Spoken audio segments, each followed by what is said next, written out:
Hi friends, kitchen queen ಚಾನೆಲ್ಗೆ ಸ್ವಾಗತ. ಇವತ್ತು ನಾನು ನಿಮಗೆ ಆಲೂಗಡ್ಡೆ ಪಕೋಡ ಹೇಗೆ ಮಾಡೋದು ಅಂತ ಹೇಳ್ಕೊಡ್ತಾ ಇದ್ದೀನಿ. ಟ್ರಿಕ್ ಕೆ ಸಾಥ್ ಹೇಳ್ಕೊಡ್ತಾ ಇದ್ದೀನಿ. ವಿಡಿಯೋ ಪೂರ್ತಿಯಾಗಿ ನೋಡಿಕೊಳ್ಳಿರಿ. ಒಂದು ಆಲೂಗಡ್ಡೆಯನ್ನು ತೆಗೆದುಕೊಂಡು ಈ ರೀತಿ ಚಿಪ್ಸ್ ಮಾಡಿಕೊಳ್ಳಬೇಕು. ಚಿಪ್ಸ್ ಕಟ್ ಆಗಿರಬಾರದು. ಈ ರೀತಿ ಪೂರ್ತಿಯಾಗಿ ಆಲೂಗಡ್ಡೆಯನ್ನು ಹೆರೆದುಕೊಳ್ಳಬೇಕು.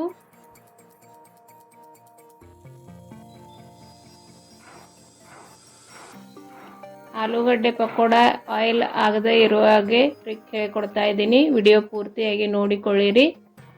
ಈಗ ಮೊದಲಿಗೆ ಹಿಟ್ಟು ಕಲಿಸಿಕೊಳ್ಳೋಣ. 1 ಕಪ್ ಕಡಲೆ ಹಿಟ್ಟನ್ನು ತೆಗೆದುಕೊಂಡಿದ್ದೇನೆ.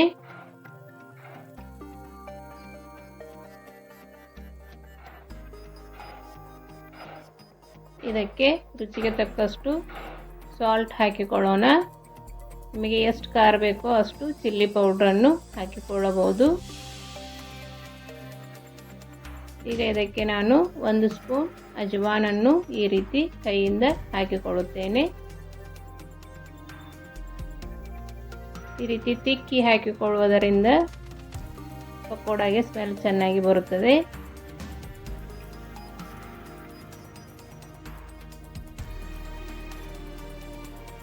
ಪಕೋಡ ಆಯಿಲ್ ಆಗದೆ ಇರುವ ಹಾಗೆ ಟ್ರಿಕ್ ಹೇಳ್ಕೊಡ್ತಾ ಇದ್ದೀನಿ. ವಿಡಿಯೋ ಪೂರ್ತಿಯಾಗಿ ನೋಡಿಕೊಳ್ಳಿರಿ. ಈಗ 1 ಚಿಟಿಕೆಯಷ್ಟು ಬೇಕಿಂಗ್ ಸೋಡಾ ಹಾಕಿಕೊಳ್ಳೋಣ.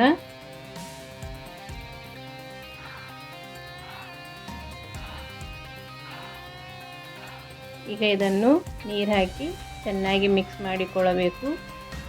ಗಂಟು ಇರದೇ ಇರೋ ಹಾಗೆ ಮಿಕ್ಸ್ ಮಾಡಿಕೊಳ್ಳಬೇಕು. ಈಗ ಸ್ಕೂಲ್ ಸ್ಟಾರ್ಟ್ ಆಗಿರೋದರಿಂದ ಮಕ್ಕಳು ಸ್ಕೂಲ್ನಿಂದ ಬಂದ ತಕ್ಷಣ ಈವ್ನಿಂಗ್ ಸ್ನ್ಯಾಕ್ಸ್ ಆಗಿ ಮಾಡಿಕೊಡಬಹುದು. ಒಂದು ಸಲ ಟ್ರೈ ಮಾಡಿ ಹೇಗೆ ಬಂತು ಅಂತ ನನಗೆ ಕಮೆಂಟ್ ಮಾಡಿರಿ.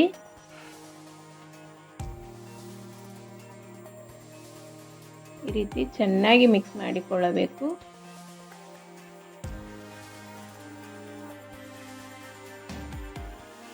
ಈಗ ಆಯಿಲ್ ಬಿಸಿ ಇಡೋಣ.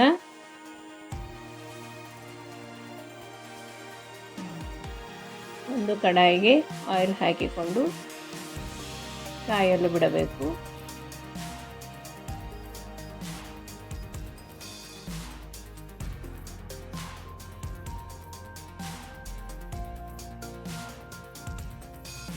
ಈಗ ಟ್ರಿಕ್ ನಂಬರ್ 1, ಆಯಿಲ್ ಫುಲ್ ಫ್ಲೇಮ್ನಲ್ಲಿ ಬಿಸಿ ಮಾಡಿಕೊಳ್ಳಬೇಕು ಮತ್ತು ಹಿಟ್ಟಿಗೆ ಈ ರೀತಿ 3 ರಿಂದ 4 ಸ್ಪೂನ್ ಬಿಸಿ ಆಯಿಲನ್ನು ಹಾಕಿಕೊಂಡು ಚೆನ್ನಾಗಿ ಮಿಕ್ಸ್ ಮಾಡಿಕೊಳ್ಳಬೇಕು. ಇದು ಟ್ರಿಕ್ ನಂಬರ್ 2. ಹೀಗೆ ಮಾಡುವುದರಿಂದ ಪಕೋಡ ಗರಿಯಾಗಿ ತುಂಬ ಚೆನ್ನಾಗಿ ಬರುತ್ತವೆ.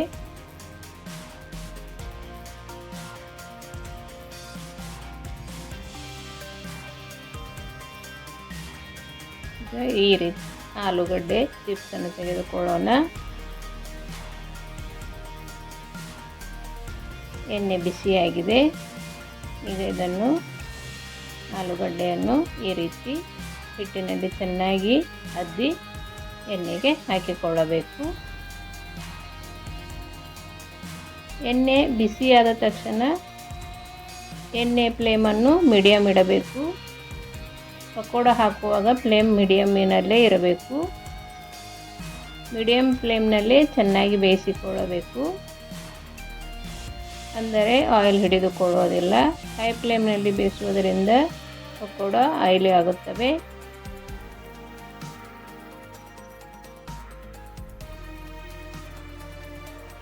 ನಾನು ಮಾಡುವ ಅಡುಗೆಗಳು ನಿಮಗೆ ಇಷ್ಟವಾದಲ್ಲಿ ನನ್ನ ಚಾನಲನ್ನು ಸಬ್ಸ್ಕ್ರೈಬ್ ಮಾಡಿ, ಶೇರ್ ಮಾಡಿ, ಲೈಕ್ ಮಾಡಿ, ಕಮೆಂಟ್ ಮಾಡಿ. ಪ್ಲೀಸ್ ಪಕ್ಕದಲ್ಲೇ ಇರುವ ಬೆಲ್ ಐಕಾನನ್ನು ಪ್ರೆಸ್ ಮಾಡಿರಿ. ನಾನು ಮಾಡುವ ವಿಡಿಯೋಗಳು ನಿಮಗೆ ಮೊದಲಿಗೆ ನೋಟಿಫಿಕೇಷನ್ ಬರುತ್ತವೆ. ಈಗ ಇದನ್ನು ತೆಗೆದುಕೊಂಡರೆ ಆಲೂಗಡ್ಡೆ ಪಕೋಡ ರೆಡಿ ಆಯಿತು.